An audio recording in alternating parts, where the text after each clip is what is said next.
Good evening, Huddle. Okay, we're going to try again. Good evening, Huddle. Let's give ourselves a round of applause for being here tonight. Thank you all for joining us tonight for our weekly Monday Huddles, where we come to help and unite dreamers to develop, lead, and empower. Thank you all for joining us. We're so glad to have each of you, and we're going to have a very great huddle on tonight. We have so many different conversations and topics that we are going to talk about this evening. And so I'm going to open us up with prayer, and then Patrice is going to come and open us up with our scripture. Let's pray. God, we thank you for this time and this opportunity that you have brought us here. Thank you for safe travels on the highways, the byways, the subways. God, we ask for a very impactful conversation. Bless all of those that contribute to the conversation. Let us all be at peace and ease in these conversations, and we thank you in Jesus' name. Amen. Now we're going to have Patrice with our scripture. Let's give Patrice a hand. Good evening, Huddle family. So tonight's scripture is coming from Proverbs, the 2nd chapter, verses 1 through 12, the King James Version. My son, if thou wilt receive my words and hide my commandments with thee, so that thou incline thine ear unto wisdom and apply thy heart to understanding.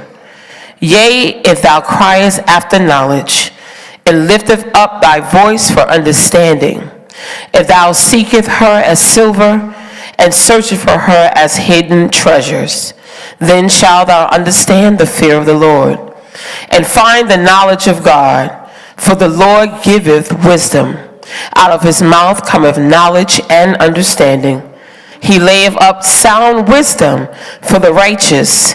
He is a buckler to them that walk uprightly.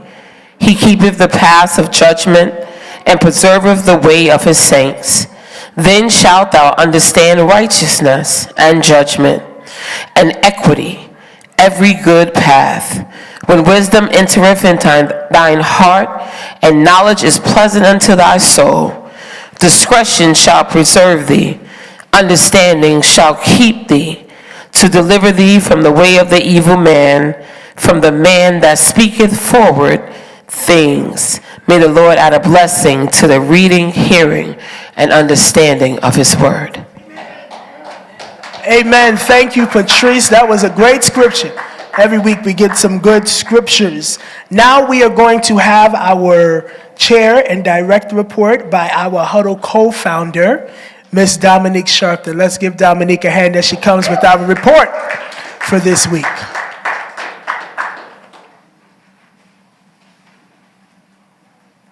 Thank you. Good evening, everyone.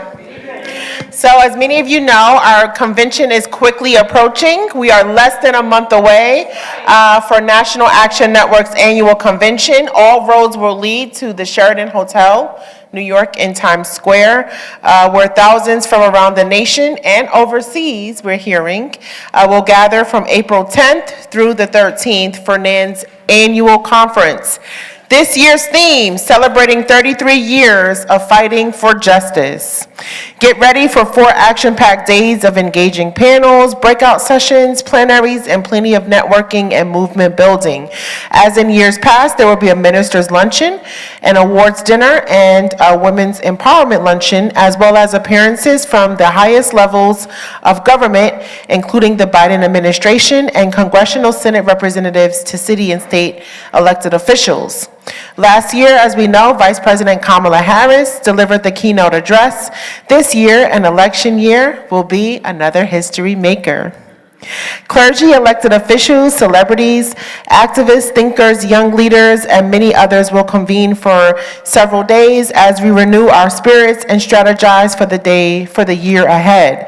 Details about the annual convention, including speakers and a breakdown of the program, is now updated on our website at www.nationalactionnetwork.net. You can also register right there on the website, or you can call us here at the House of Justice, 877-626-4651, or just see someone on staff to make sure you're registered. But make sure that you register. Registration is free, but we want to make sure that everyone who wants to attend is indeed registered. We also are continuing our protest for DEI. For nearly 3 months now, Reverend Sharpton and Nan have gathered in Midtown Manhattan outside of the offices of hedge fund billionaire Bill Ackman to protest in support of diversity, equity, and inclusion. So on this Thursday, just as any other Thursday, we will be convening in unison to chant, when DEI is under attack, what do? Stand up, fight back. For more information, of course, you can see one of our staff people here at the House of Justice, or you can call us toll-free at 877-626-4651. Addressing high Black unemployment as the nation focuses on elections during the pivotal year, Reverend Sharpton issued an urgent message. Black and brown New Yorkers must not be forgotten. The National Action Network founder and president recently held a press conference calling on Mayor Eric Adams to hold a summit at City Hall to address high unemployment rates in the Black community. This is a moral issue, he said. It is imperative that we deal with outer borough Black unemployment. Speaking from East Elmhurst, Queens, which was decimated when COVID-19 struck, Reverend Sharpton highlighted the fact that many in the outer boroughs are still struggling to recover from the pandemic. Too much of the focus has been on Manhattan, he emphasized, and pointed to the fact that Black unemployment is 3 times as high as white unemployment in boroughs like Queens, the Bronx, and in Brooklyn. And it's just inexcusable, Reverend Sharpton said. I'll be back to talk more about some issues later on, but I'm going to turn it back over to our host, Brother Christian. Thank you, Dominique. Let's give Dom a hand for that great report. And as Dominique said, we cannot stress, let's do a poll in the room again. How many people in the room are registered already for convention? I'm glad to see your hand up, Sabrina, this week. Just make sure, we want to make sure that everybody is registered. As Rev said, we do not want anybody to be upset when you cannot get in, because you will be waiting and sitting on 7th Avenue by yourself. And convention is live broadcast, so you can wait on 7th Avenue and sit outside of the Sheraton right underneath the flowers. But you won't be able to get in because we don't have no space.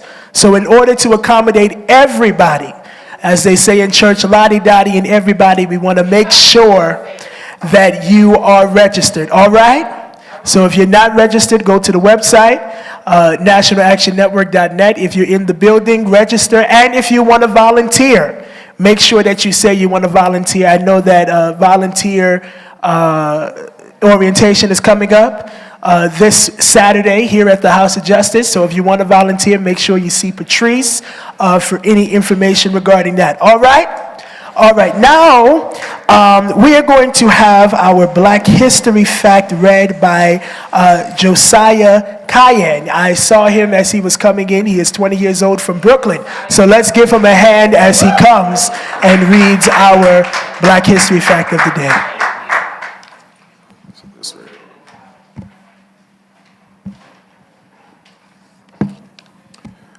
How y'all doing, everybody? Stephon Alonzo Clark was a 22-year-old man who was shot and killed in the backyard of his grandmother's house in Sacramento, California, by 2 officers of the Sacramento Police Department on March 18, 2018. The officers fired 20 rounds at Stephon and stated that they believed he had pointed a gun at them.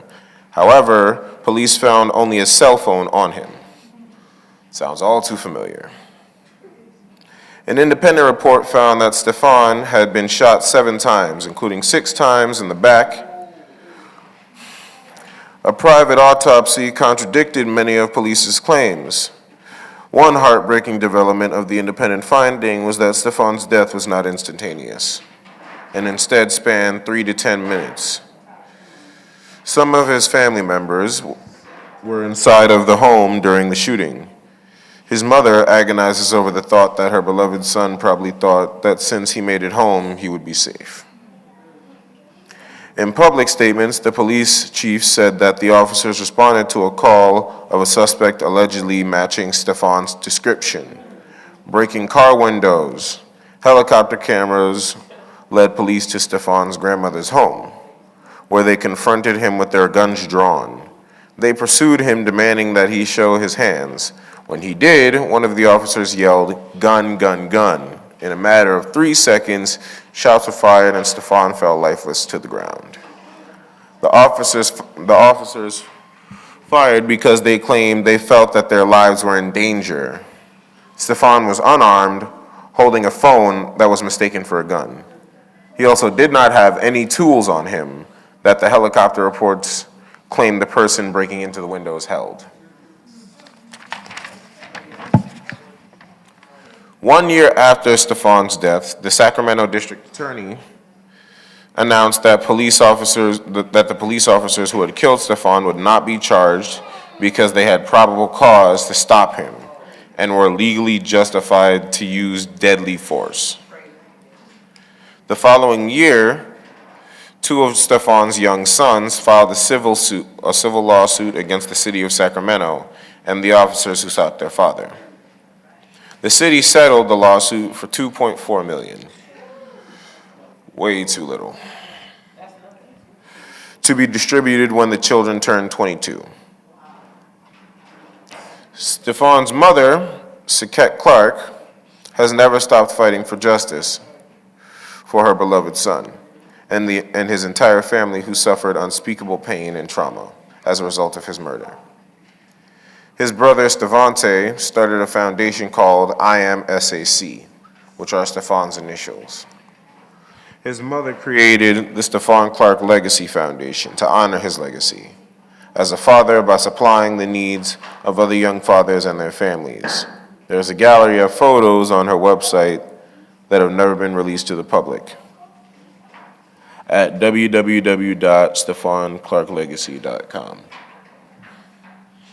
On August 19, 2019, Governor Gavin Newsom signed the Stefan Clark Law Assembly Bill 392, which requires that police officers use deadly force only when necessary, as opposed to the previous law which allowed the use of deadly force whenever officers thought it reasonable.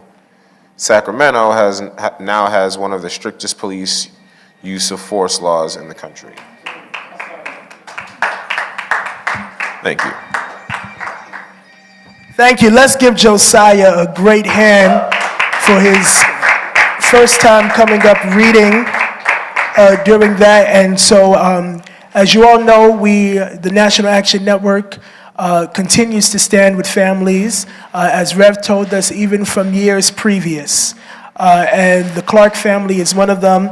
I spoke with Stevante actually Saturday after I left here, and they're doing some things in California for Stefan Clark. He was telling me how last year they had a park renamed after his late brother out in Sacramento, and how they're doing some good things in honor of his late brother. And so we are going to continue to stand with the Clark family and with all of the members of that family as they continue to fight, because, you know, no day is easy when you lose a family member, especially when you lose a family member for no reason. In your own backyard, your own family backyard, just having his phone in his hand, and the officer said, "Gun, gun, gun." But we're glad that following this death, that Governor Newsom created the law, the Stevante Clark law, that stopped, unnecessary deadly force. And so those are just steps to fighting for justice. Of course, there is more that can be done, but we're grateful for the little steps that we take for ultimate victory. Am I right? All right, now we are going to have our NAN Arts and Culture and our Artivism segment by our very own Anthony. Let's give Anthony a hand as he comes.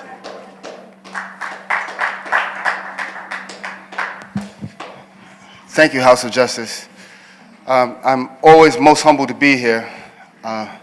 These two gentlemen gave me some news I just really found crazy. 1 1,000, 2 1,000, 3 1,000. You mean to tell me in that amount of time you couldn't see if somebody really had a gun? It took 8 seconds in the movie Demolition Man for the gentleman to hit 15 targets. People just be doing stuff. It hurts sometimes, all the time, anytime you hear it. All right, I'm still glad to be here. I worked on this really hard after I asked about what people thought, and I wanted all the young people to like what I came up with today. So, without further ado, Janice Word, by the way, she has joined the arts and culture as a songwriter and a music writer. So I wanted to make that announcement. Yeah. So I've been practicing this on all the kids that I could run up on, and they said they liked it. So I want to see how you like it, and I hope I do Gino and Christian proud this week. So here we go. My opening statement: our goal is to make art with the purpose of social justice. Downstage center. A cloud of smoke for thought engulfs me. I want all of you to come into the cloud of thought.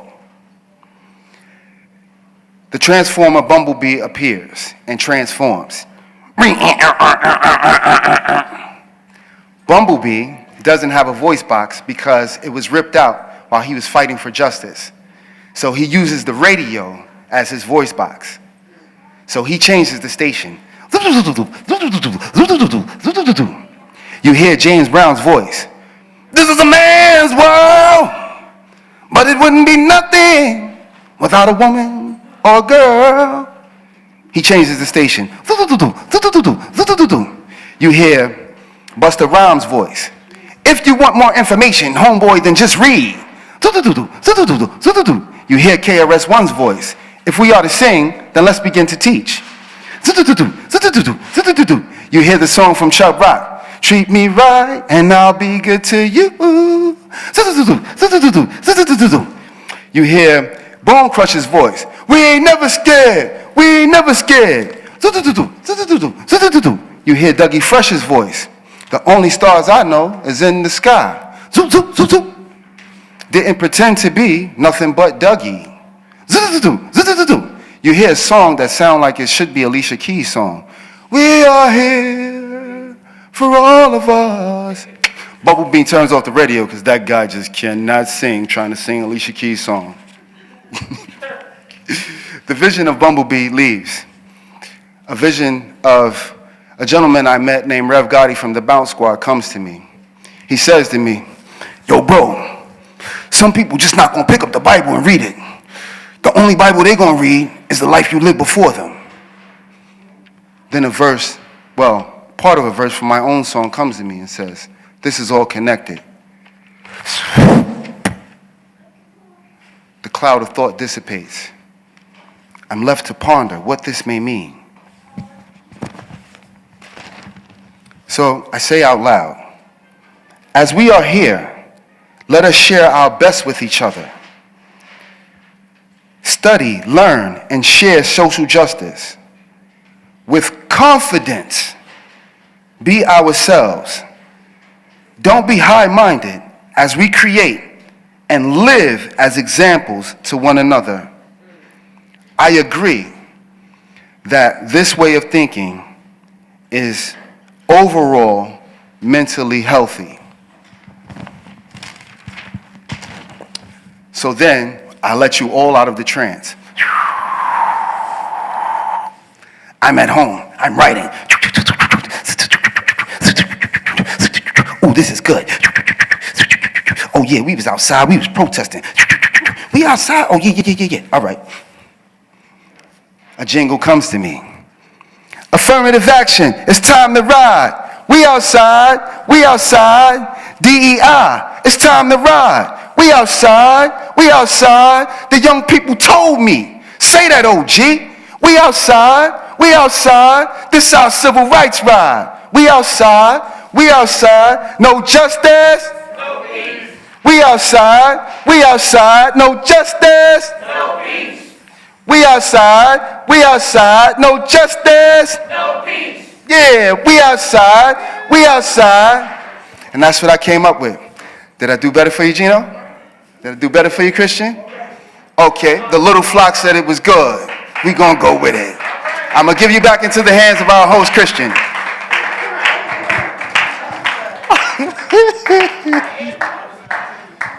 We have a lot of characters here at the House of Justice.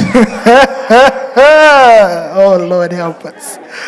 All right, now we're going to have our membership and text alerts. Gino, come on and give us our memberships and text alerts. Let's come on, clap it up for Gino.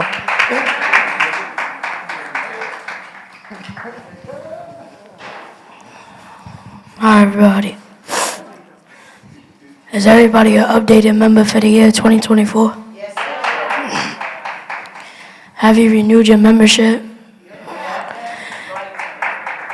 If not, this applies to you as well as those who are not members. The best way to stay informed in the action is to become a member of NAN. Stay informed about NAN events close to where you live. Text Justice followed by your state to 59769. 59769. And then every Saturday at 9 a.m., the rally is here. Thank you, Gino. Now we are going to open it up to good news. Is there anybody with good news? Not announcements, but good news. If you have announcements, nanYouthHuddle@gmail.com. If you have announcements. Marcus Al, it's good news time. Oh, he's eating his fruit. 1 minute. Come on, Marcus Al. Finish your food first. Go ahead, Gina, while Marcus Al's coming. Go ahead, Gina. Go ahead. You'll go ahead. I had gotten to my first high school choice that it's the high school I had picked is Urban Assembly for Maker Academy for tech. Good. Give Gino a hand. It's good when you get into selective high schools. Marcus Al has been a character all day, so y'all just bear with us. Come on, Marcus Al. I got good news. Wait. Okay. I got good news. The good news, I've gone to a new soccer place. He said he went and started playing soccer. Am I right? Yes. Okay. Give it up for Marcus Al. If y'all didn't know, Marcus Al is a swimmer, and he goes every Saturday after the Saturday Action Rallies, and now he's taking up soccer. This is a very active kid. That's a lot of scheduling. God bless you, Dominique. Lord have mercy. Anybody else have good news? Nobody else? Just two people? Somebody else got to have good news. Go ahead. Okay, thank you, Anthony. Come on.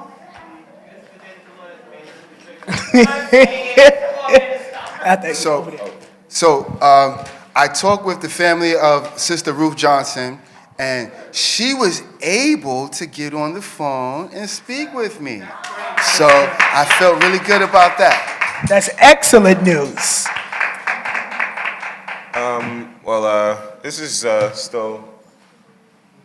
I'm still a little fresh, so I'm a little nervous about it. I got a chance to meet with Councilman Yusuf Salam during the Black and Puerto Rican Caucus in February, and I stopped by his office today to reach out about a job offer.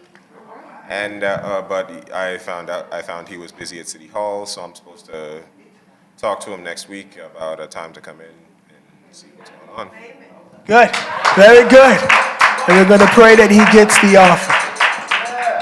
So thank you so much, Christian. My good news is this is the exciting time for National Action Network, where we use a lot of wonderful and amazing volunteers. So our first orientation is going to be this Saturday with myself and Reverend Sharpton at 11:45. So I will definitely call those who signed up. However, if you know of someone who has a contagious spirit, who can deal with all personalities, we need you at the Sheraton. From April 10th through the 13th, we provide breakfast and lunch for you. But also, you help us make our convention great. So if you know that you have that in you and you can lend us an hour or 2 hours or maybe 8 hours, let us know. We'll be here Saturday at 11:45. We look forward to having you. And please don't leave here today without letting me know if that's something that you can do. All right, again, April 10th through the 13th, we're looking for you. You must attend 2 orientations and a walkthrough of the hotel, but I'll let you know all of that on Saturday. Hopefully, I can have everyone that's sitting and listening and watching be a part of that volunteer ambassador team. Thank you. Thank you, Patrice. That sounded more like an announcement than good news. But it's all right. But it's all right. Make sure that if you want to volunteer, but only sign up if you have the gift and the spirit of hospitality. We do not need mean people down at the Sheraton. We have people flying in. So unless you have the spirit of hospitality, and that is a gift that God gave you. If you don't have the gift, do not sign up. Please don't. Some of y'all have nasty attitudes and praise. Okay, never mind. Go ahead, sister. Good news. My name is Jenny Cordero. I had surgery on Friday and I had a good surgery. That's one. And 2, I am volunteering for Saturday. So. Thank you. All right. Good afternoon. Good evening. As usual, my good news involves jobs. And today, I'd just like to announce that the Attorney General's office is hiring. For those in the listening audience, the Attorney General's office is hiring, in this case, in the Division of Criminal Justice, but they're hiring in all different divisions. Please check out the New York State Attorney General's office as well as the city and other state offices. There's a lot of hiring going on, but you must apply. Not enough of us are applying for jobs. So please apply for the jobs and do not be discouraged. Thank you. Very good. And also to add on to that, the New York State Comptroller's Office is hiring people with GED and high school diplomas. That is the first time in the state history that a high government official in the state opens up the ability for you not to go to college and still get a high-paying job. And the starting salary, I believe, for most of the jobs was $82,000 without a degree. All you need is a high school diploma. $82,000 a year without a degree. Okay? So to all of those that did not go to college, this is for young people. There's a lot of young people that are bright and geniuses, but because they did not go to college, cannot find a job. This is an opportunity for young people and even some older people to get into the second highest seat in the state of New York, and that is the New York State Comptroller's Office that deals with all the money in this state, all right? So if you have a high school diploma, Yes, I have the flyer on my phone, but that just reminded me. I'll print out the information in the back, and I'll put it on the table so that y'all can have it. All right? All right, come on. Hi, good day, everybody, and God bless everybody. I'm so glad we're here together. My good news is that this year I've also signed up to be a volunteer at National Action Network 2024 convention. I've been volunteering since 2018, all day, all 4 days. It's a very exciting educational event, and anyone who's available, please attend. I've been fortunate enough to include my sister. She will be volunteering for the first time this year, all 4 days, all day. So she will be seeing Sister Patrice Perry after this meeting. Sure. All right, give it up for Sister. Oh, yes. Go ahead, Tony. Tony's the last one. Tony, the last one. Okay.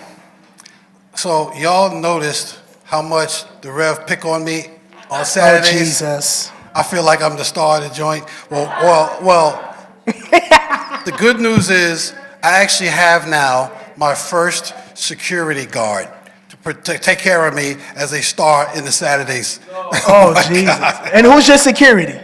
I forget his name, but he ain't gonna leave me alone. I promise you. All right. Everybody's a star in their own mind. It's all right. It's okay. Everybody's a star in their own mind. Give Tony a hand. He's a main character in his own mind. I'm glad he got his own TV show in his own mind. All right, now we are going to begin our Did You Know segment. Now, y'all know that I like to be prompt. And so it is 7:05. It says 04, but I'm saying 05. And we have 4 Did You Knows. So we're going to try to be expeditious in our moving. And it's going to go in this order: Mo, Christian, Dominique, then Patrice. All right? Mo is coming with our first Did You Know of the evening. Let's give Mo a hand. We haven't seen Mo in a minute.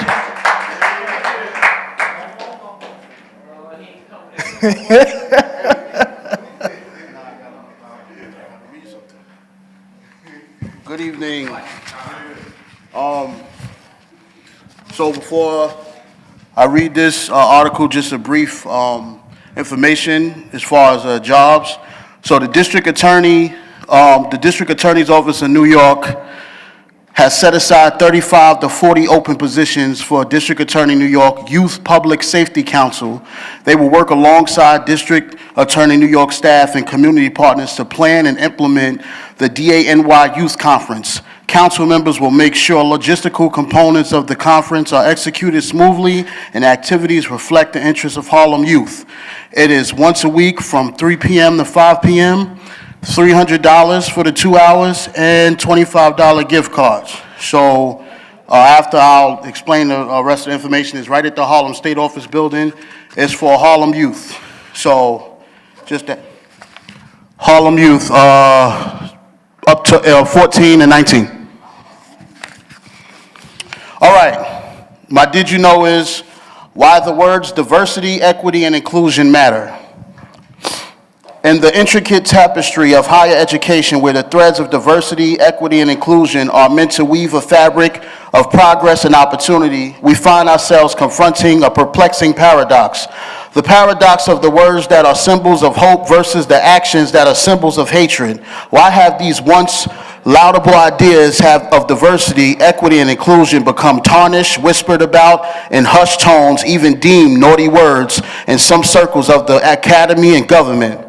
Since the inception of community colleges, the vision of open access, seamless transfer pathways, and the elevation of educational standards for all segments of society have remained a beacon of hope.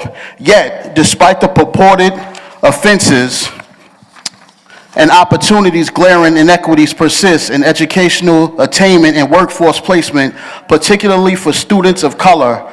Privileges abound for some, while barriers loom large for others. The Civil Rights Act of 1964 stands as a testament to the struggle of equality, outlawing discrimination, and opening doors for people of color to work, learn, and dream freely. Yet, here we are in the year 2024, witnessing political leaders across the nation chipping away at the very foundations laid by this pivotal legislation. The principles enshrined within the Civil Rights Act are under siege, and the battle for equity rages on. An erosion on many fronts. On college campuses of intellectual inquiry and societal progress, the concept of academic freedom should reign supreme. Yet faculty members who dare to champion diversity, equity, and inclusion initiatives find themselves under attack. Their efforts to nurture the generation of leaders for a democratic society are met with resistance and scorn. Even staff members who spearheaded transformative equity efforts on college campuses are finding themselves out of a job. Their commitment to diversity and equitable outcomes deemed expendable in the eyes of some. The irony is horrific. Professionals are losing their livelihoods precisely because their endeavors have led to greater inclusivity and fairness within their institutions. But the assault on diversity, equity, and inclusion doesn't stop there. In some states, these principles are being criminalized, further eroding the protections of academic freedom. Regional accreditation bodies, once allies in the pursuit of educational excellence, are hamstrung by state laws that undermine their authority and effectiveness. The question that hangs in the air is this: what isn't considered offensive these days? The voice of the people of color, historically marginalized and silenced or drowned out by the clamor of the dominant majority. And when those in power take offense, consequences swiftly follow, as seen in the many recent cases. In this climate of uncertainty and hostility, it is imperative that we reaffirm our commitment to the principles of diversity, equity, and inclusion. These are not mere buzzwords to be discarded at whim. They are very pillars upon which a just and equitable society is built. It is time for higher education to reclaim its role as a beacon of progress, enlightenment, and a champion of diversity in all its forms. Only then can we hope to transcend the divisions that threaten to tear us apart and forge a future where every voice is heard and every individual is valued. America has one of the greatest higher education systems in the world. Let's make it one that supports all, no matter their race, sexual orientation, political affiliation, socioeconomic background. Let us continue our quest for those who are often scorned and disadvantaged in our society. As stated by Jesse Jackson, inclusion is not about political correctness, it's the key to growth. So for those who, one of my questions is, for those who have been attending the DEI protests on Thursdays, this is for anybody that attends. How has it grown? How have you seen it grown? And how much of an effect do you think that it's taken, and how does it make you feel? Me personally, we've been getting calls since this has begun. We've been getting a lot of calls here during the week from people who work on college campuses or at schools, and they literally work as the DEI coordinator or the DEI manager, and they're being like, for example, this one woman we're helping now, she's at a school down called the LaGuardia School. Is on Wall Street, and it's mainly kids who are children of stockbrokers and lawyers that go to this school. And it's from kindergarten up until senior year in high school that they serve. She is head of DEI, a black woman. She's 42 years old, and she's constantly getting secret letters on the wall of the building calling her anti-Semitic. And she's not at all. The woman came here. Well, Debbie and Mike is not here, but we've met her. She came here. She now walks with a heart pace monitor because she has anxiety of going to the school every day and getting a sticky pad of calling her anti-Semitic, calling her the N-word. And one of the people that are on the faculty of this school happens to be a famous film producer who testified in the Harvey Weinstein case, supporting Harvey Weinstein. He's a famous man. His last name is Felder. I believe it's Christopher Felder. He's a Hollywood filmmaker, very famous, and he's on the faculty, on the board of this school. And he sends her threatening letters that she should leave. He's called out her name, and she believes it's him who's sending these, anti-Semitic sticky pad accusation. So as far as this DEI is going on, what have you seen? What has taken effect that you've come across, and how does it make you feel? And do you really feel it slipping away slowly and slowly? Because down in the South, we know what's going on. Now it's in New York and cities like LA, and this DEI is becoming really risky. So as far as NAN is involved, how do you feel we're being effective in this situation, and how do you feel about it overall as you attend these protests every Thursday?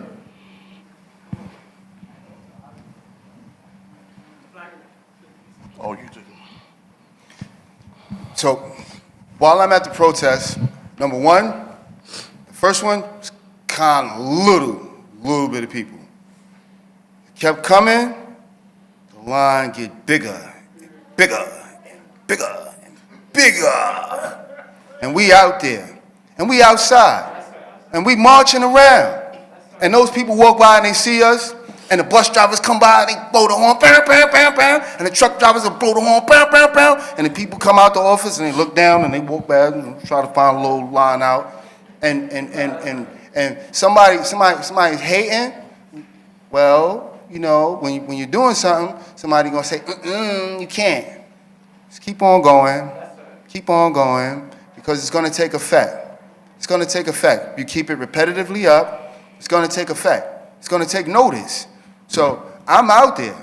I'll be in line.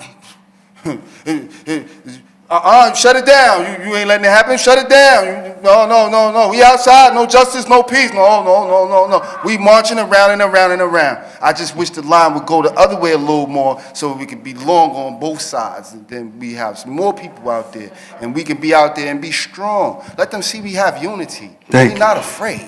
Thank you. Ms. Word? Yeah, so I've been marching with DI Thursdays from the very beginning. And the numbers, the brother's right, the numbers were small in the beginning, but the voices were loud. There was a lot of reporters there, and the coverage was great. Reverend Sharpton, when he's available, he shows up. Reverend Byrd shows up when they're available. Reverend Marshall shows up when he's available.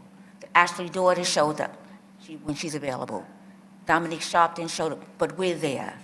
We represent National Action Network. And I took the time to look at an interview that Bill Ackman had after a few of our DI Thursdays. And I was waiting for him to come on like he did in the beginning. No, he's definitely softened his tone. And he has to. Because realistically, this is a diverse society, whether they like it or not. They can't change that. And if America really wants to represent the way the public officials say America is represented, it's an opportunity for anybody who's willing to work and do the best work according to law. So opportunity should be afforded. Now, if we think we're not having an effect, that's a big mistake. There's a lot of things that we're not going to know because where we are in National Action Network. Trust and believe, our name is worldwide on this issue. Worldwide. Right, amen. So we can't take for granted that we need to be told personally each separate incident of impact that we're having. We already know we're having an impact. That's enough. That's enough. Reporters came out last Thursday, so they're showing up. It's having an impact. But where we will really show that we're really serious about getting this diversity, equity, and inclusion is show up at the polls and vote for democracy. Vote for the politicians who really support people who are diverse, who want equity and inclusion according to law. We do not want to have a president who really straight out says he's going to be a criminal. We do not need a president like that. We need a president who's for all the people and show themselves to be for the people in the way they speak and the way they act.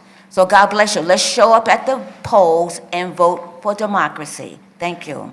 Thank you. Yes, voting is always key.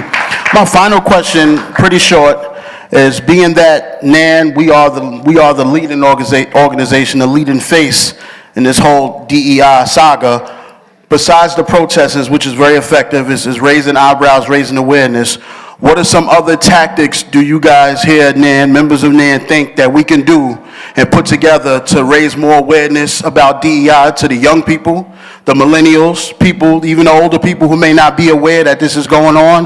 What type of tactics, whether social media, whether feet on the ground, flyers, like what are some ideas you think could be creative ideas that you think that we can do to keep pushing this DEI? Of course, the protesting every Thursday is great. It's amazing, it's touching, but what are some other things we could do to amplify it?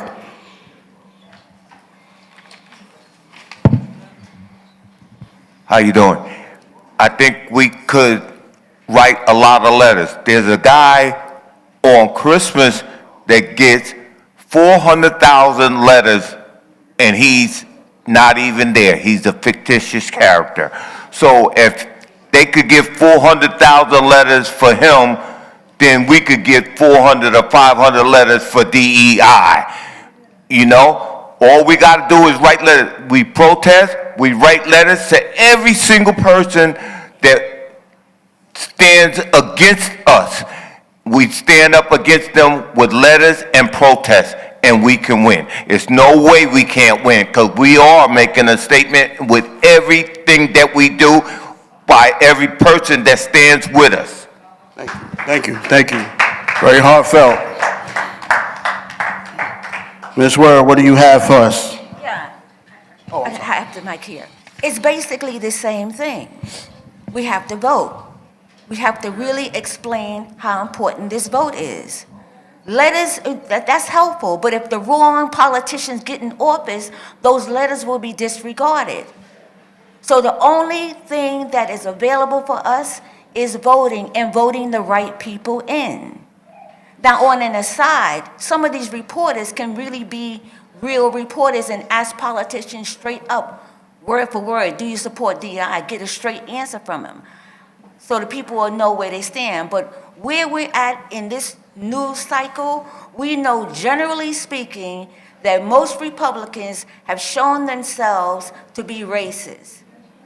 They have shown themselves. So we know we should not be electing these racist politicians. They are showing us who they are.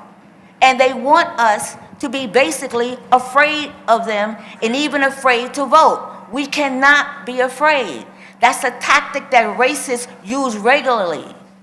But we should be past all that okey-doke nonsense about fear. We're not scared of them. That's one reason why we're out there on DI Thursdays. We're not scared, but we got to show up and vote. Thank you, yes.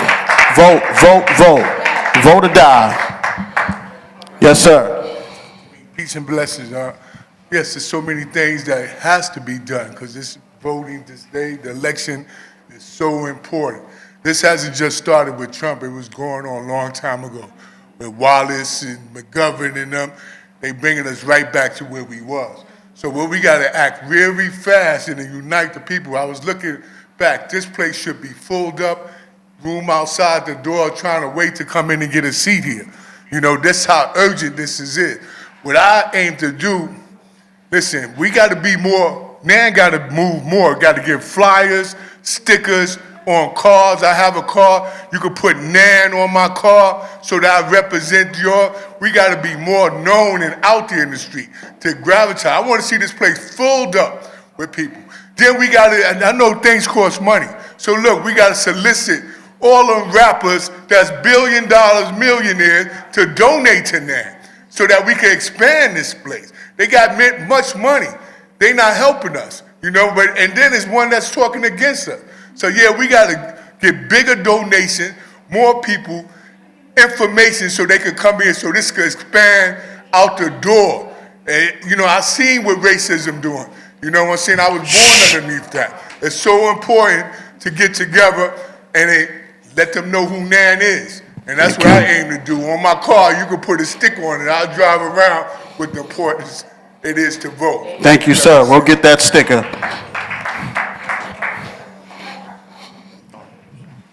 I just think we should get more flyers, social media, and the word out there. That's what I think. More flyers, more social media. All right, ma'am. Oh. I feel you should get a lot of names from the community, signatures from all the boroughs in what we want. That's it. All right. Signatures. So some voting signatures,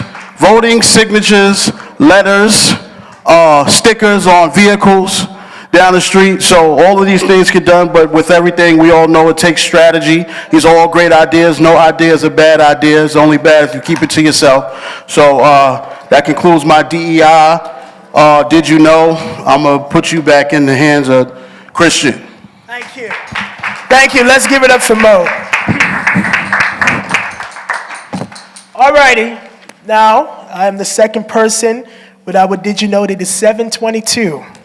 So I'm going to try to be expeditious, but give y'all all the information that y'all need.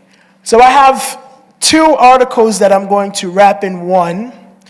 So y'all bear with me because both of these articles, were a little touchy in the back, so y'all have to forgive me. But my two articles are on why even public health experts have limited insight into stopping gun violence in America. And then the second article is a list of mass shootings just this year in 2024. The latest mass killing in the U.S. happened last week in West Virginia. Were any of you aware of that? Okay, some of you were. The bodies of 4 people, ages 3 months to 90 years old, were found inside the remains of a burning house. A fifth person with an apparent gunshot wound was discovered dead behind a chicken coop nearby, authorities said. As of Monday, 586 mass killings have occurred since 2006, in which 3,045 people have died and 2,047 people have been injured. March 10th in Honolulu, a woman and 3 children ages 10, 12, and 17 were fatally stabbed. In King City, California on March 3rd, the shooting that happened by some homes about where 14,000 people lived, which killed 4 people. In February, there was 5 people that was killed on February 9th. In Missouri, in Alabama on February 16th, over a dozen people were injured and 4 people were killed. That is just to name a few. And now I want to talk to you guys about something that I was reading in the back, which is what experts are having a problem with now, dealing with gun violence. As you all know, gun violence has exploded across the United States in recent years. From mass shootings at concerts, supermarkets, to school fights, which were settled by a bullet. On February 14th, gunfire broke out at the Super Bowl parade in Kansas City, killing 1 woman and injuring 22 others. Gun violence is among America's deadliest and costly public health crisis. But unlike other big killers like diseases such as cancer and HIV or automobile crashes and cigarettes, federal money goes to studying gun violence prevention. Gun sales reach a record levels in 2019 and 2020. Shootings soared. In 2021, for the second year, more than 48,830 people were killed. Suicides accounted for more than half of those shootings and half of those deaths, and homicides were linked to 4 in 10 deaths. Black people are nearly 14 times as likely to die from a firearm than white people. And guns were responsible for more than half of all deaths of black teens ages 15 to 19. Estimated gun violence injuries translate into the economic losses of more than $557 billion, or 2.6% of the U.S. gross domestic product. From school metal detectors to enhanced policing to the optimal timing and manner of safety storing guns to registration on gun sales and restrictions have limited scientific backing because of the lack of data. And let me tell you why. The reason why is because a study concluded in 1993 that guns kept in homes are associated with an increase in risk of homicides. It is also found that many laws have been created to prevent certain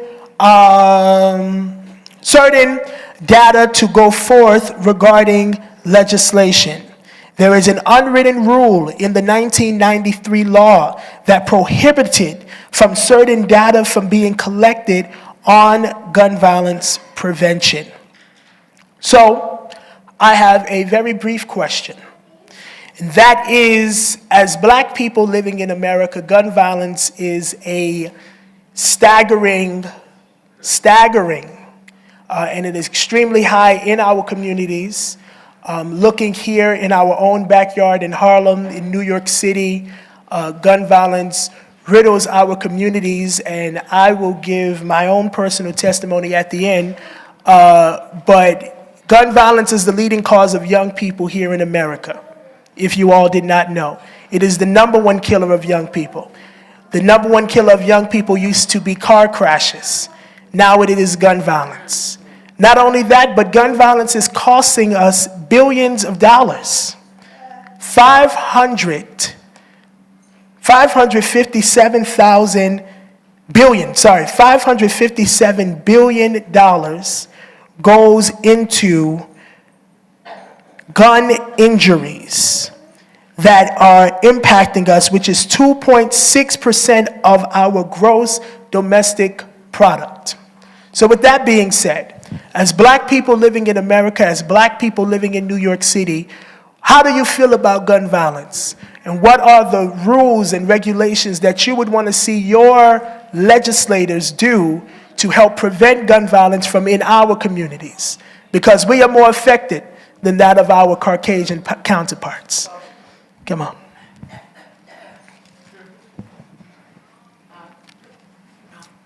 Good evening. My name is Crystal. And yes, Gino, I am a member. I'm not a lifetime member, though. So, some people are not going to like what I'm getting ready to say, but I'm going to say it anyway. As black people, we're going to have a black people's agenda. We're going to have that. We're going to have to, because there's a lot of money out there. Not a lot of not-for-profit, 501c3s. In Nigeria, they got some group that came up, this community, what is it, New York City Community Funds. All this money that's laying around. And so many of us are drying up. When I heard that this brother came all the way from Brooklyn, this young man right here. And then our brother Christian has this thing on his neck of somebody getting shot up. Our people are being, and the kid was just funeralized in Brooklyn. 13 years old, he coming home from some game by himself. When I was 13, we was in bed by 8 o'clock, 9 o'clock, you was asleep. Okay? And there was always something to do, you know, in terms of like, you know, people talk, oh, that was the old days. People took care of you back then. Your mama didn't have to take you to the park. You went by yourself. And if your mama didn't beat you, like my mother, she didn't beat us. But there were relatives that would tear you up. And stuff like that. And there was crime and drugs and all that back then too, but everything, it was different time. But getting back to what I'm saying, we need a black people's agenda. Because I'm going to tell you something. I'm going to say this and be very quick with it. All day, we talking Trump, Trump, Trump, Trump, Trump, Trump, Trump, Trump, Trump, Trump, Trump, all day. They talking about Trump. Now, if we take that same energy that we're using to talk about Trump to figure out why all our kids are dying, then maybe we'll get something done. That was good. Okay, I'm going to repeat it again because it's the ultimate answer, voting. Amen. Voting for democracy, AKA Democrats. The Republicans have made it real clear they're being funded by the National Rifle Association, so they're not trying to control guns at all. Democrats want to control guns, but they have to control both houses in the government. We have to really keep it real. You can't even have an agenda if you don't have the government that will support your agenda. That's the reality. That's the reality. Okay, but we're dealing with, I hear you, sister. I hear you. All right. I hear you. But we live in a governmental run system. All right, so Thank you. the black agenda could easily One be mic, please. get out and vote and also take responsibility for your actions in your own community. Thank you. Because the reality of it is also, we know how to manage our anger depending on who we're angry at. There's some people who will easily get angry at me, and another person, maybe of a different size, shape, and color, could do almost the same thing I did, and they will not get angry at that person. Jesus. So let's keep that real too. So the reality is we have to really build our own self-esteem. If we have disagreements, do not try to kill one another for something. We have to take responsibility too. And that's a black agenda. self-control, and peace. That's a black agenda.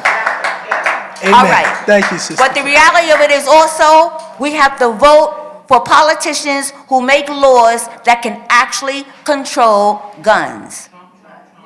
Okay, also, when it comes to students, absolutely correct. Gun violence is the major killer of young people. Young people who are voting age, get out there and vote for people who want to control guns. That's a black agenda that will help a whole lot of people who are also people All right. of guns. Thank you. Okay, but voting is major. It's major. Thank you, Sister Word. We can't ignore it. God bless Thank you. All right, we're going to try to keep it brief. Not only that, but we don't really want to shout out. Let people have their opinions, please. I know that we're very passionate, Lord Jesus. We try to not be so passionate here, but it just comes out.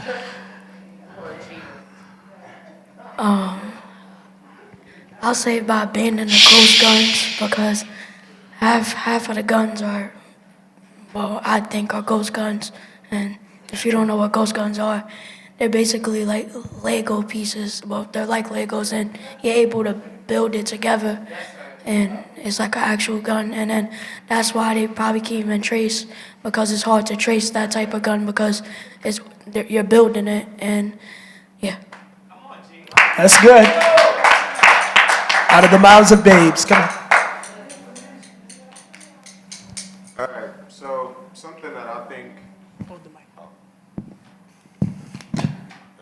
Something that I think could help, well, first of all, yes, well, I do believe that voting for the right politicians is very important.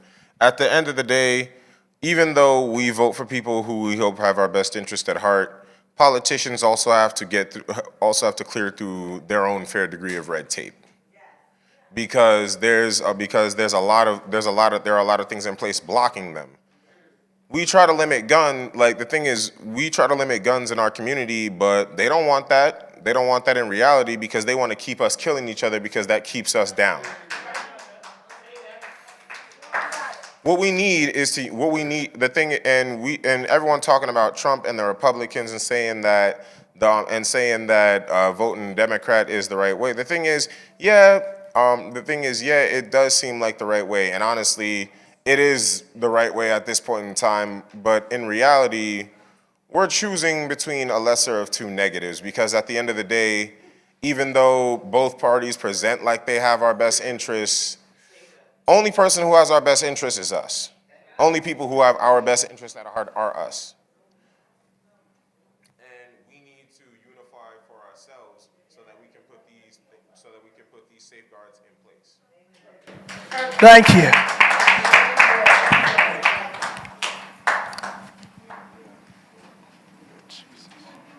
Yes, I was listening to the guy earlier when he spoke about the brother being shot and killed.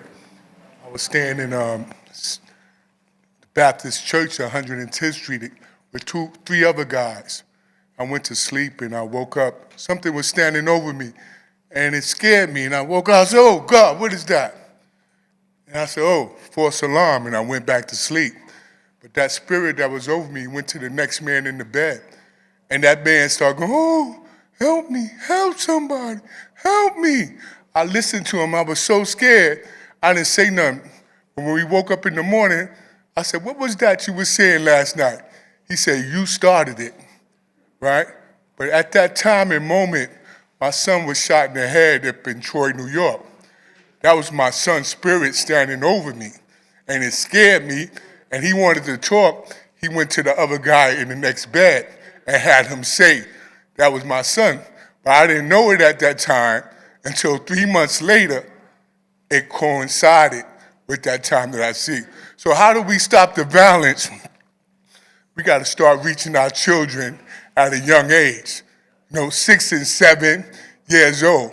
We got to put them in cadets, you know what I'm saying? Army, military, schools, playgrounds.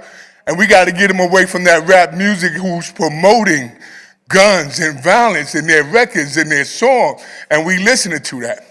I don't want to say nothing about Fat Joe that was there talking with Carmela Harris, but how did he get up there, what he did? Jay-Z and them, the money and drugs they made off of that. We got to hit them in the pockets where they hurt so they can finance schools and things for our youth at a younger age, man. Change the music around. Music used to have a message in the music. You know, down by the river, it used to talk spiritual things to us. This music that we listening to now is promoting a whole different thing. Thank you. So we got to get to reach the children at a young, provide things for them, and teach them and give them places to go. Prevention, that's the word. Our last two comments.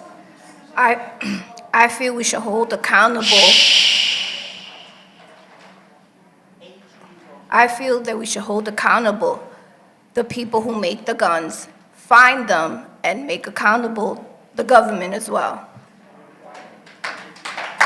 Amen. Hold them accountable.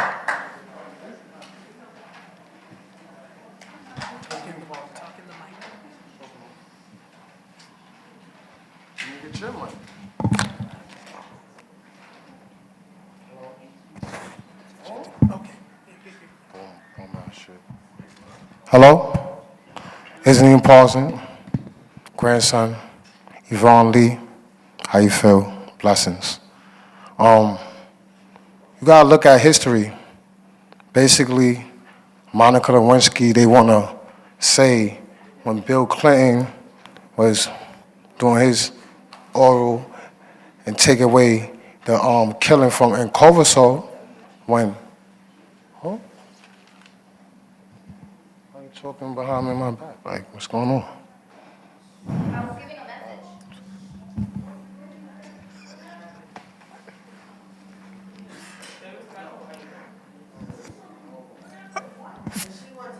Thank you. Anybody else? Okay, one moment. We have one more person. I really don't know. Okay, go ahead. Good evening, everyone. My name is Dr. Emily Moore, and I'm from Roosevelt, Long Island, New York. And I'm a lifetime member of the National Action Network. And the thing we have to understand is that what you're saying and doing is excellent. This is the anniversary of Hubbard. Many of my friends who are lifetime members of the National Action Network, they're dealing with their homes, their mothers sick, and a lot of different things are happening. And I made it my business to get on the train, the bus, and to get here to represent the group that I know out in Long Island, Sisters in the Struggle, Breakfast of Champions, and Reverend Sharpton was out in Long Island last Thursday, and he spoke. And I heard Sharpton when he was 10 years old at Bishop White's church in Freeport. Your leadership here is what your Dr. and Ashley and Mrs. Sharpton is doing is tremendous. I was here I'm 82 years old. I've been here involved in the movement for over 50 years. You have it. Your neighbors. We got to go door by door to our friends and neighbors and say, you have to go out and vote. But we got to figure out the voting system because they may not count our votes. So they may not, who's protecting our votes when we go to the polls? What check and balance do we have from our leadership that our votes are going to count? I was saying to, I get a lot of information. I was saying the Electoral College is very important. You know, Hillary won the popular vote, but she didn't win the Electoral College. But Obama won the Electoral College. The Electoral College is very key. In our area, they gerrymandered, they're changing the power to vote. But we have so many churches in our community, and Reverend Sharpton has over 100 national organizations from California to New York. And I tell that story every day out in Long Island to my community. I said, he has built the base and educated the people and been training young people. I come here, and I made it my business to be here because when I go back home, I got a school board meeting tomorrow night. I ran for the school board my second term. I'm 82. They said, well, why don't you think you're too old? I said, well, when I fall asleep, just tap me and wake me up. But the point I'm trying to make is between the churches and our neighbors, we got to make sure one block at a time. This whole area where the National Action Network is, you got to make sure the store owners have a sign. We must vote. It's up to you. Take your brother, your cousin. Make sure everybody registered. We're gonna have to change the tone of block by block, street by street, church by church. All the ministers. There's 30 ministers in 30 churches in Roosevelt. I got the list already. I'm gonna make sure every one of them ministers know that we want their congregation and accountable to go out and vote. Okay, that's what we have to do. Thank you. Thank you so much, and we always honor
purchased that gun, he went home, everything was good. And he took that same gun and pointed it at the head of his father and shot his father. And from there, he took the gun, he went, stabbed his mother several times, and then took his own life. And just watching over the balcony were my two younger cousins, the twins, and his sister, who's a few years older than me. And from there began my moment of pushing me into gun violence prevention. And over last week, I went through something even more traumatic that I would have never thought I had to experience. 2 conventions ago, in the middle of convention, I got a call that said my friend Angie was walking out of school, walked down the street, and from 3 blocks away, somebody was shooting and the gun hit her 3 times. Left convention, got to the hospital, the mayor was there, board president was there. By the time I got there, she had transitioned. Then just last Thursday, I witnessed my own friend get shot as we left the building. Had to leave here from the House of Justice, got to the hospital. I was texting Ashley the entire way. They had revived him. I was upstairs. He was awake and alive. Had gotten shot in his neck 3 times, twice in his chest and twice in his stomach. Gun violence has taken countless lives over the last few years. Now every Saturday, I rush out of here to go to now they're putting me in my therapist because I do need therapy, trauma therapist, but that's another story for a whole different day. But just with all of that being said, I have already been in the gun violence scene. I just have never personally had to experience what I experienced on Thursday. But this is the life that a lot of people live, that a lot of people have to go through because of gun violence. And gun violence is a stain in our communities. So I agree with what everybody said. There are new laws that need to be passed on the federal level because we have done everything humanly possible at the city level and the state level. If you know anything, New York has the strictest gun laws out of any state. New Jersey, Connecticut, and California are behind us. But you know the states that actually have the most gun violence are Republican states that have the loosest gun control. And people say, you don't hear about it. The reason why you don't hear about it is because they cover it up.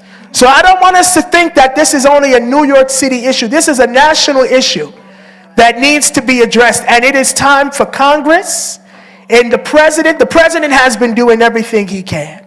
But it is time to get these members of Congress. Notice how Republicans are resigning every day.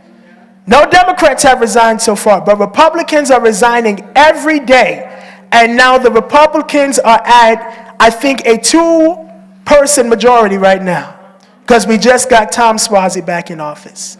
But with all of that being said, remember that our vote matters, what Sister Word said, what our pioneer here said. Voting matters. Who we vote in the Electoral College will ultimately make the decision on who we are. Oh my God, that says 748.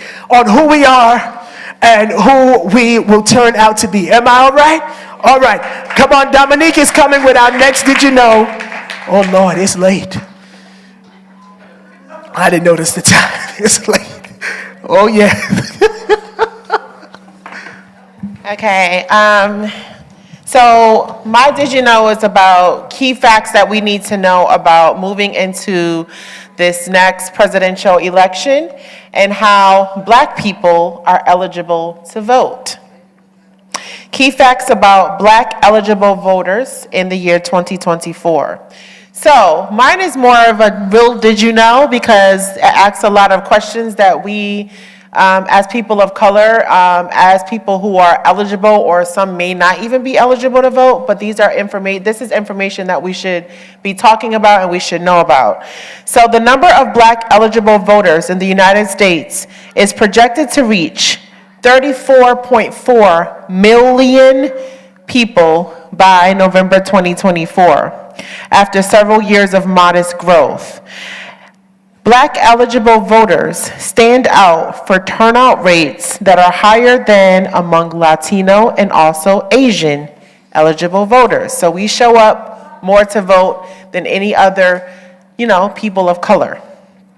Black voters could certainly play an important role in determining the outcome of key 2024 elections, including for U.S. president. In Georgia, a closely watched swing state, Black Americans account for 1/3 of the state's eligible voters. In 2020, 92% of single-race Black, which are non-Hispanic voters, cast a vote for Democrat Joe Biden, 92%, while only 8% backed Republican Donald Trump. Ahead of the 2024 presidential election, here are 5 key facts about Black eligible voters in the United States, based on our projections for 2024, okay? Not all eligible voters are actually registered to vote, okay? Number 1, Black Americans are projected to account for 14% of all eligible voters in the United States. 14% of the whole pot of everybody we represent. Black people represent 14% of those voters, okay? At the same time, the number of Black eligible voters have also grown. Between 2020 and 2024, the number has grown by an estimated 7%, which is a slower rate than among Asian eligible voters and Hispanic eligible voters. So, while we make up 14% of the entire vote, we're steadily climbing in terms of our eligible voters, how Black people are eligible or non-eligible to vote, as opposed to Hispanic or Asian Americans. As of 2022, about half of Black eligible voters live in one of 8 states. Can y'all help me out with the states? Where you think that the highest ranking or the highest percentage of Black voters reside? Huh? Atlanta? Okay, all right, these are good. We're talking about states now, not cities, so give me the states. Okay, the top one is Texas. They have the largest number of Black voters at 2.9 million Black people can vote in the state of Texas. Followed by, you said Atlanta, followed by Georgia. Georgia is the second state. And then Florida. So at Florida and Georgia, there are about 2.6 million Black people that can vote in the state of Georgia and in the state of Florida.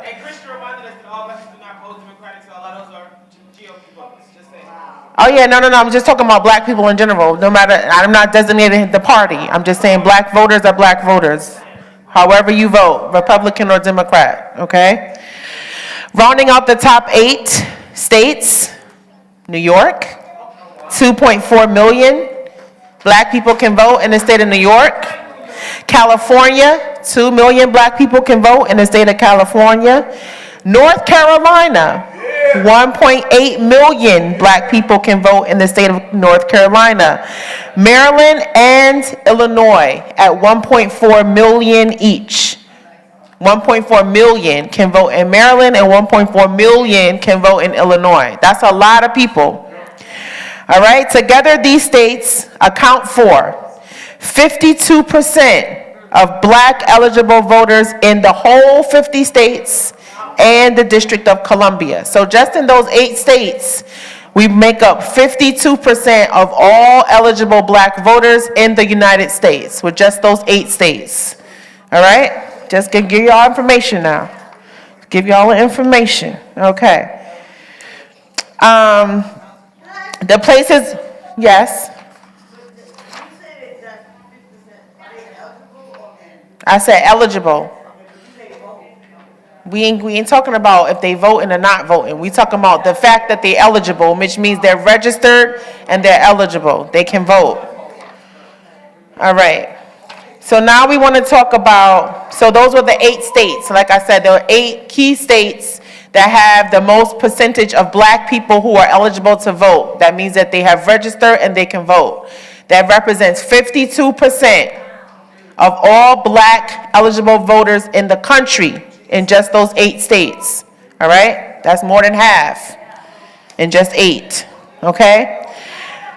The places with the large shares of black eligible voters, we got Mississippi, 37%, Georgia at 33%, Maryland at 33%, and Louisiana. So we're talking about a lot of southern states. Regionally, more than half of black eligible voters live in southern states, 57%.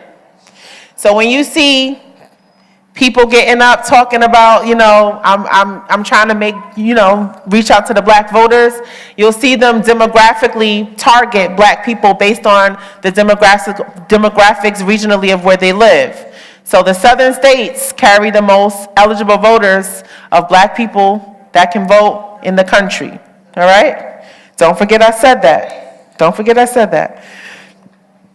Number 4, this is the 4th fact. About 7 in 10 black people in the United States are eligible to vote. So this was your question. 7 in 10 black people in the United States are eligible to vote. That's a higher share than among Hispanics and Asian Americans. Black Americans are more likely to be eligible to vote than some other groups because a high share are ages 18 and older, and an even larger share are citizens. So that's the difference, that black people carry more citizens than other groups in the United States. So that makes our eligibility even higher, okay? And then number 5, black eligible voters differ from the overall population of eligible voters by age, education, and other factors. 1 in 4 black eligible voters have a bachelor's degree, lower than the share among all U.S. adults eligible to vote. Okay?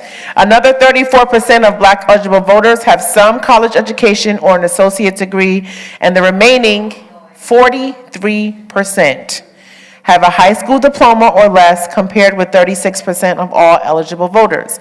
So, what does that mean? You'll see these candidates get out here and try to do try to dumb down their words to appeal to black people who they feel are uneducated.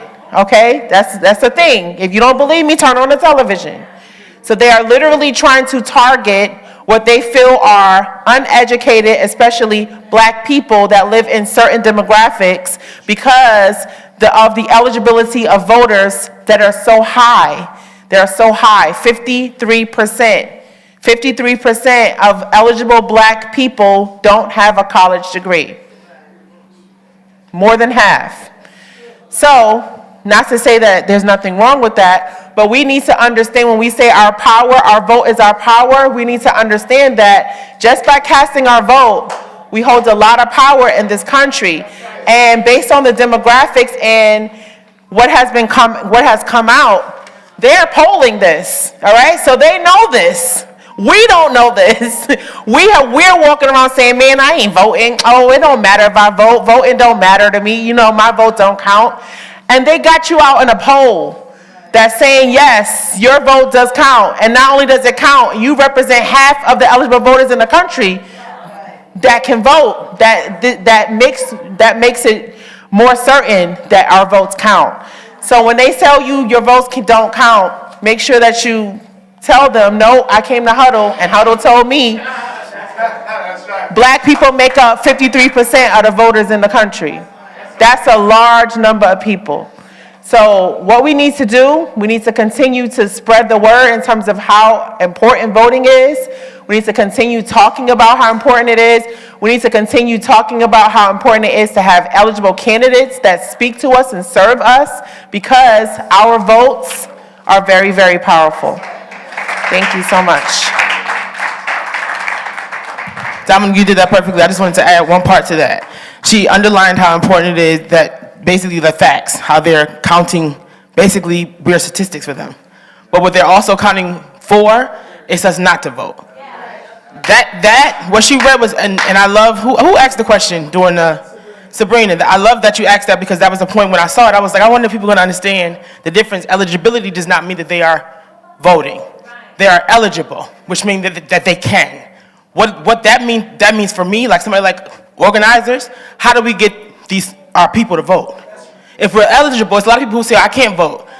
4 years ago, me and Dominic Johnson, we used to be very, very aggressive in getting out to vote, doing these calls right here from the House of Justice, even canvassing the neighborhood. And a lot of people were like, oh, I can't vote, I'm not eligible to vote. Cool. But there's so many people that are eligible to vote.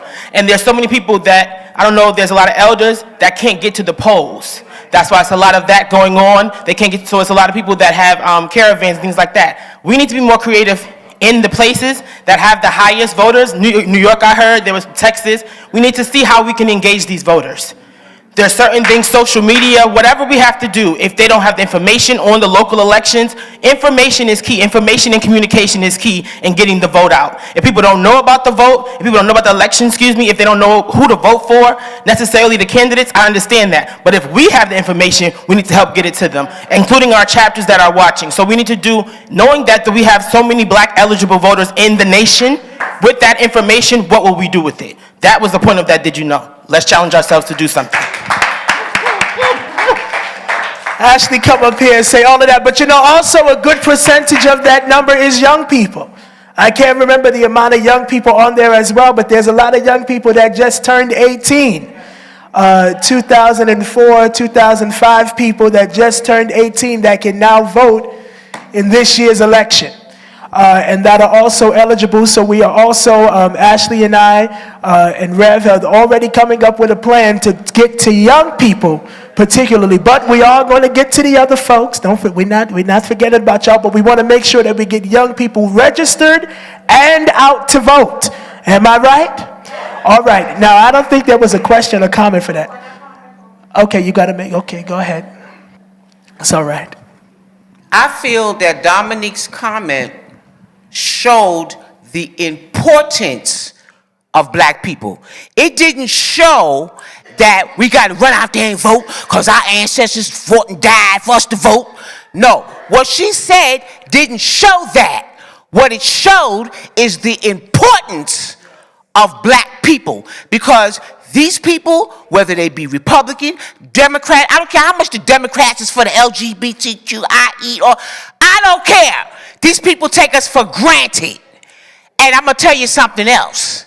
At the end of the vote, when you go to vote, you know who picks up the ballots and walks away? The police department. The very ones that shooting and slaughtering us, not to mention what we doing ourselves. They walk away with the ballots. And like I said, when I walk out this door, I don't know who got my number, but guess what? It don't even matter. I speak life into myself. I don't speak death into me. And I'm telling you, what she said, it didn't show that, oh, we got to help and get us all, we got to help and get these ballots. No, it showed how valuable as black people, and these people need us. This country, this whole world, it needs us. That's what that showed. All right. Any other comments? Nobody else, because we getting ready to close. Teresa's going to save hers for next week. Teresa's going to start next week because Patrice had a really big article that I think was important. Well, it wasn't that important, but it was important dealing with Fat Joe. Oh, we can. All right. Ashley said we're going to do it. Never mind. Patrice is coming now with her. Did you know? It's going to get a little... Give it up for Patrice. We still got time. Your mama's looking at me, Ashley. Blame Ashley, Mom. Blame Ashley. It was her.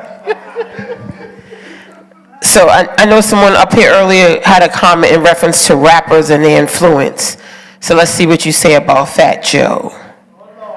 Have anyone heard about Fat Joe, what he did recently? Oh, that's why we doing Did You Know? I love it. Fat Joe talks to Kamala Harris about weed laws. When the VP calls me, I stop everything. Fat Joe and Kamala Harris got together recently to discuss the legal consequences of marijuana possession. On Friday, March 15th, the rapper moderated a closed-door meeting with the Vice President, Kentucky Governor Andy Beshear, and a number of people who have been pardoned for previous weed-related convictions. The issue is stark when one considers the fact that on the schedule currently, marijuana is considered as dangerous as heroin. Harris said during the public-facing part of the event, marijuana is considered as dangerous as heroin and more dangerous than fentanyl, which is absurd, not to mention patently unfair.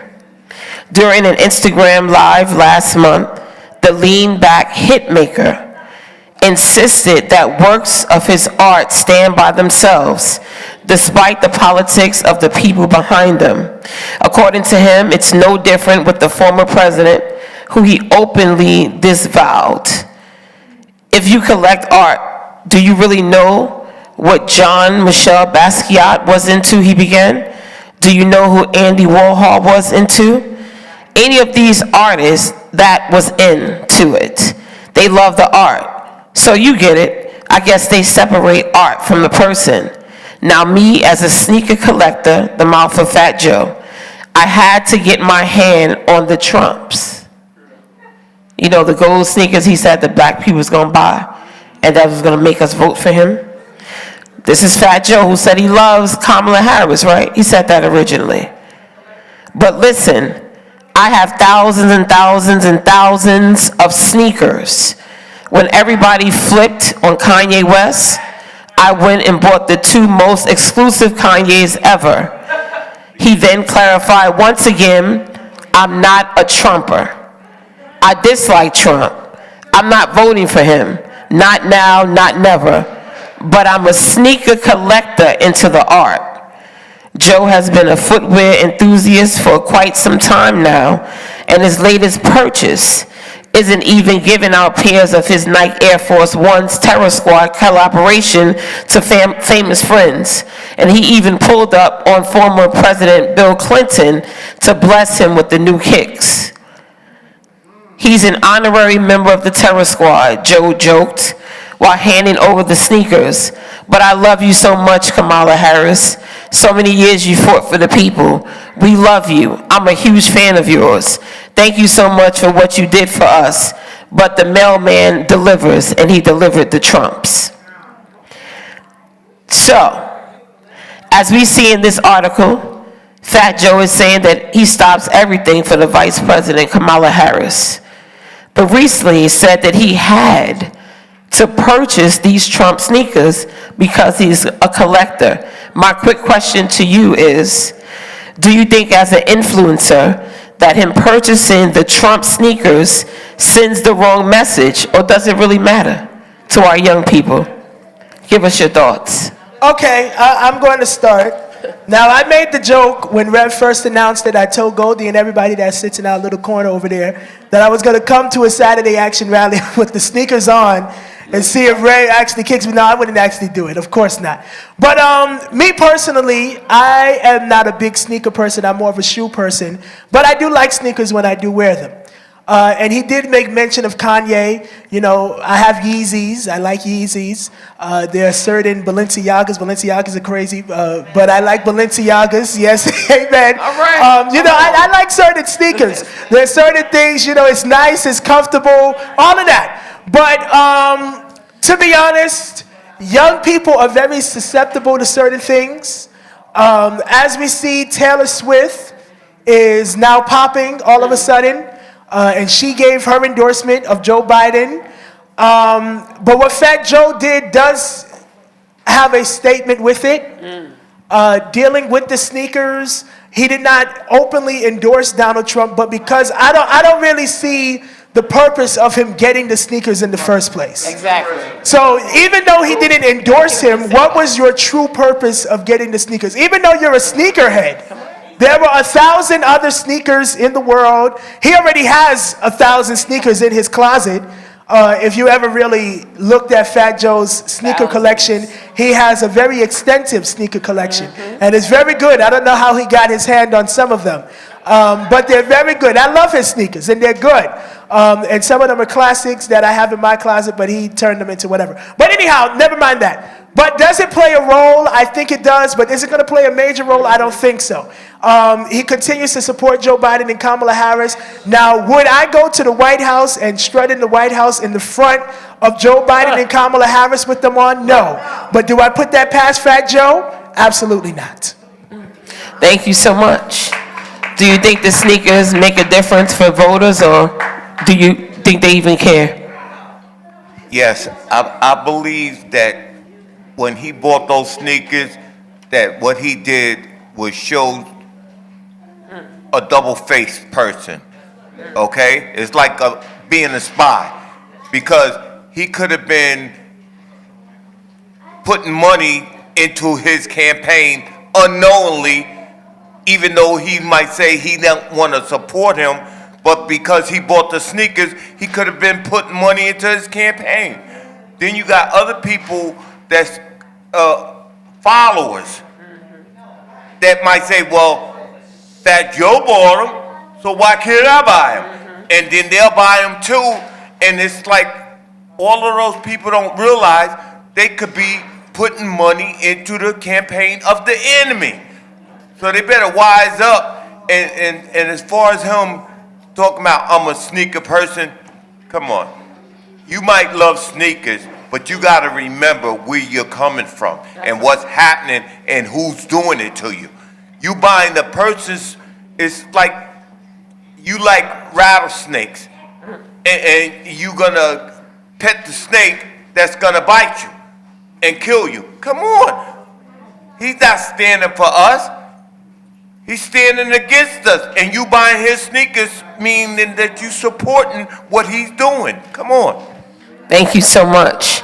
And just to know that on one of his interviews, he said he didn't purchase them, they sent it to him. So how are you on Trump's mailing list? I'm confused.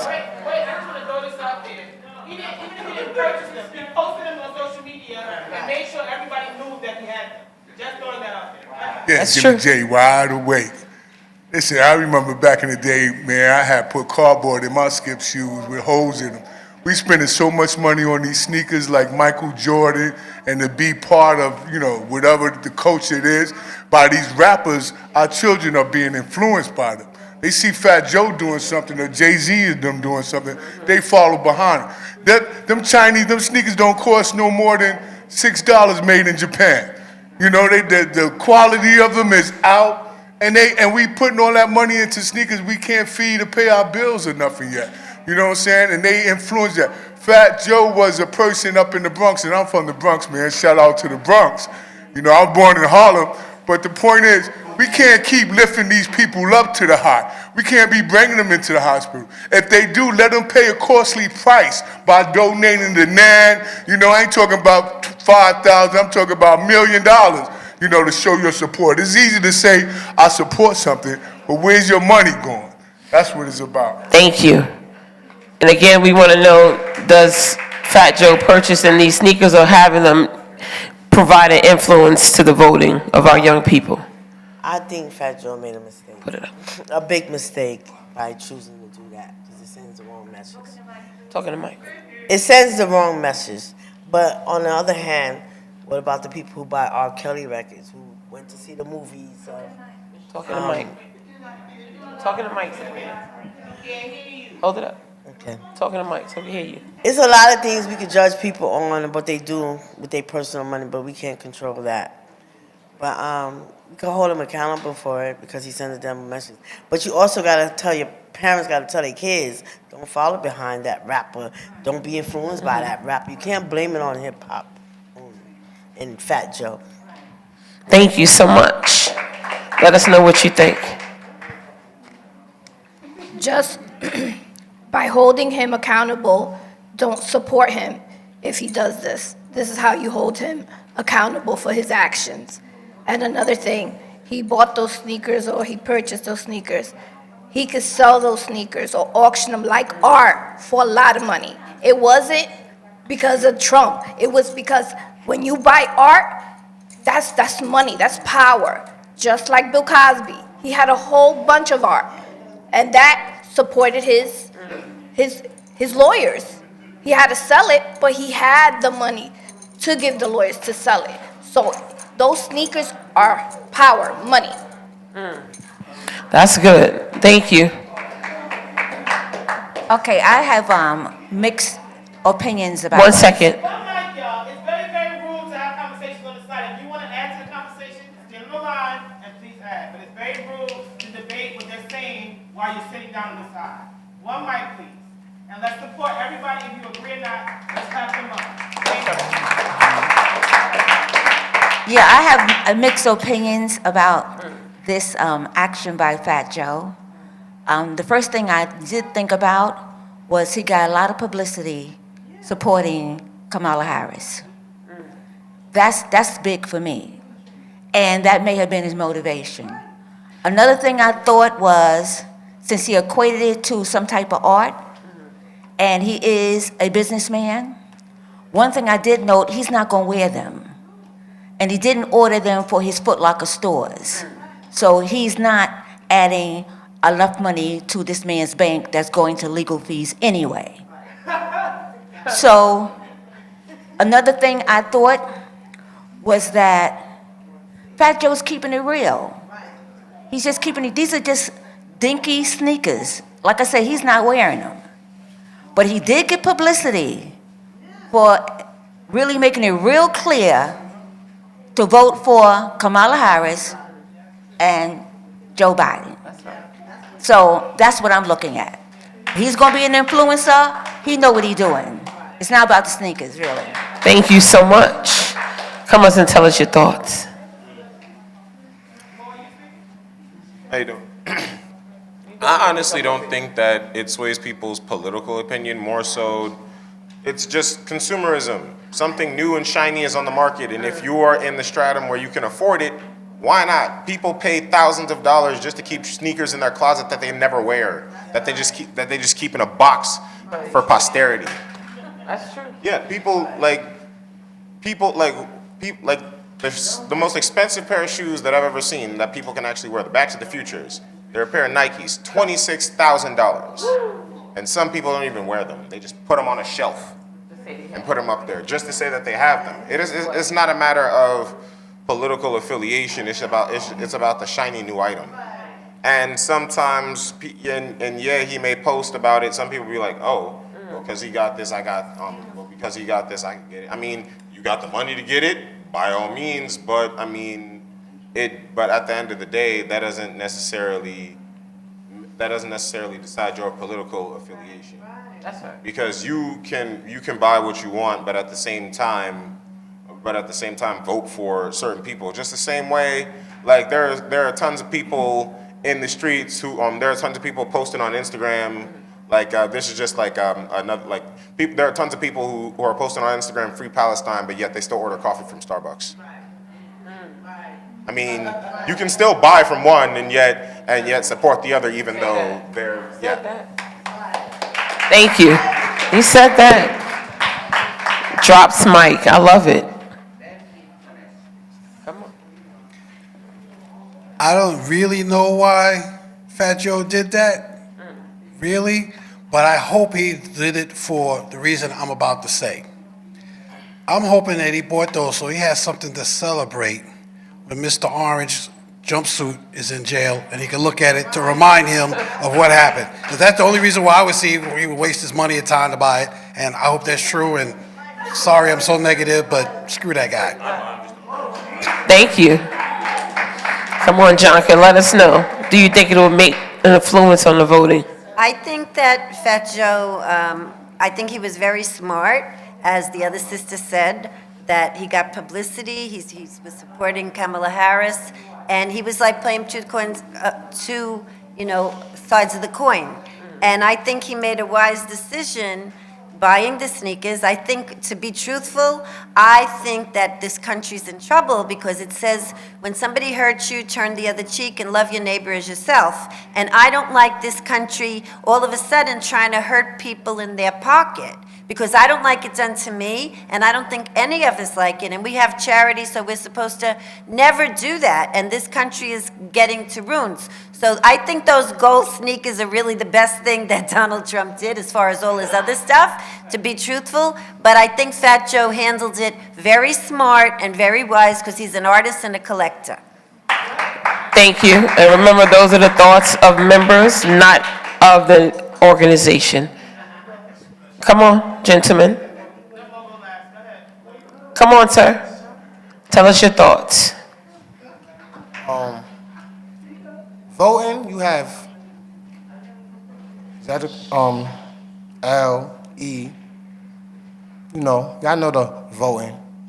Social media, sneakers, like he said. You got people who have 25,000 collectible items. They outclass. The black people who have money, like you said, Ashley and Dominique with the votes.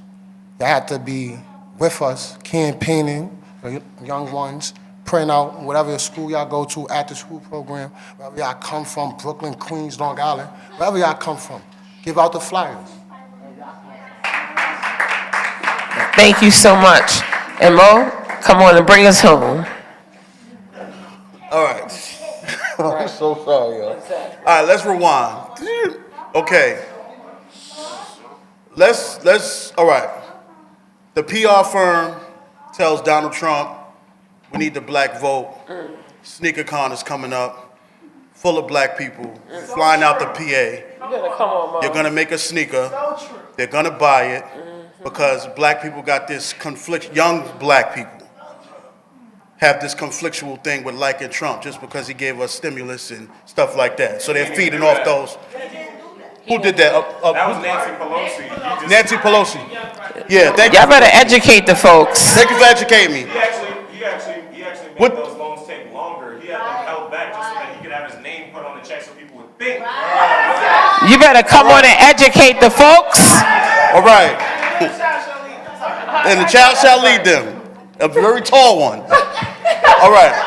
All right. So the broader spectrum of that is people, even though he broke it down to the truth, the average young person doesn't know that. So all they see is Trump did something nice and shiny for black people. So Trump hops on the plane, drops the sneaker. Fat Joe's not the first minority to buy the sneaker. He's just one of the more famous ones to buy it. Anytime somebody in hip hop is in the White House, it's for a reason. And that reason has something to do with votes and counts. Come on. Even back when Eazy-E and them went there. So Glorilla was just in the White House. Why is Glorilla in the White House? Talk about it. For what reason? Huh? I'm like, is she even a voter? Do we know? Exactly. She a voter? Is she of age? Does she know anything? She's from Memphis. Not saying that she's ignorant or illiterate or anything like that. It's just that Glorilla is on the charts right now. She's hot right now. She's in style. She's what's happening. So what do their PR people do? Put her next to Joe Biden and talk about, yeah, Joe, things like that. That's the case I fear for the future because they're going to put Sexy Red next to Trump. Right. And it may happen.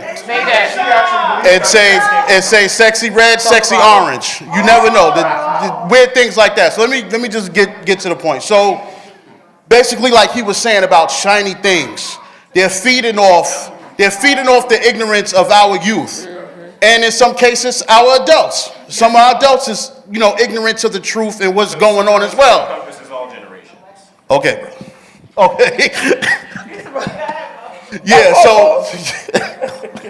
so they're feeding off what we don't know, what we don't have knowledge of, and what's going on. When you see these rappers, Cardi B, whoever, it doesn't matter who it is, rapper, singer, whoever, when you see them near politicians of any form, they're being used. Fat Joe, as much as a fan I am of Fat Joe, he was being used. They used him because of his ignorance. They don't realize they were laughing at him while he think he was doing something prolific. And he really wasn't. You bought this man sneakers. You're rich. Yes, you're a sneaker collector. You didn't have to buy his sneakers. There's sneakers in your collection that's more expensive than those Trumps. They're ugly, they're unattractive. You didn't need to do that. Nobody else did it. Jay didn't do it, Ye didn't do it, Puff didn't do it. And if they did do it, we don't know about it. You the only one that went on broadcast and showed everybody you did it. So you think you're doing something for somebody and we looking at you like, Joe, what are you doing? What are you doing? What's going on? Joe is Puerto Rican and Cuban. So remember that. He may rap, he may be from the Bronx, but Joe is Puerto Rican and Cuban. He is not black. So I'll say that because there's people on the internet and the comments will be like, he's not with us anyway. You know how people talk on the comments. He ain't with us. He don't speak for the black delegation. He doesn't have a card to the cookout. All that crazy stuff people say on the internet. So my whole point in saying that, and we can rebuttal and talk after, because I know we need to eat, is that when we're being used, when those people, you see those people near politicians, just for everybody, the older folks and everything, it's not that's a great thing. It's a tactic. And it has something to do with the black vote and getting us to be like, oh yeah, we rock with Biden. Oh, he was next to Hove. He threw up the rock. He threw up Bad Boy. He down with Dream Chasers. Like, it's all a tactic. They don't care. They're going to throw us back to where we came from after they're done. They're going to fall through on all their promises. So just be mindful of that and pass that knowledge on. Thank you so much. Everyone's comment was amazing, right? But the biggest thing is we could talk all day long about Fat Joe unless we're going to those polls on election day and making sure that we pull the lever for the right person. And hopefully you're not pulling it for Donald Duck and his crew. You're pulling it for the right person who's going to help this country. And as they say, they use people as bonds. Joe and Glow, they were making fun, but it's not funny because a lot of young people follow Glorilla. And depending on what she does and what she says, it can take effect. They can say, well, we're going with Glow because she went with Joe, right? But Google what Joe is doing, see his good credits and his bad credits, and figure out who you want to vote for. Hopefully it's not for the other man. Y'all know who the other man is. But stay in the know. Make sure you register to vote. If you're not and you're ashamed, it's okay. Come and talk to one of us here. We'll get you registered. But everyone must exercise their right. They kill people.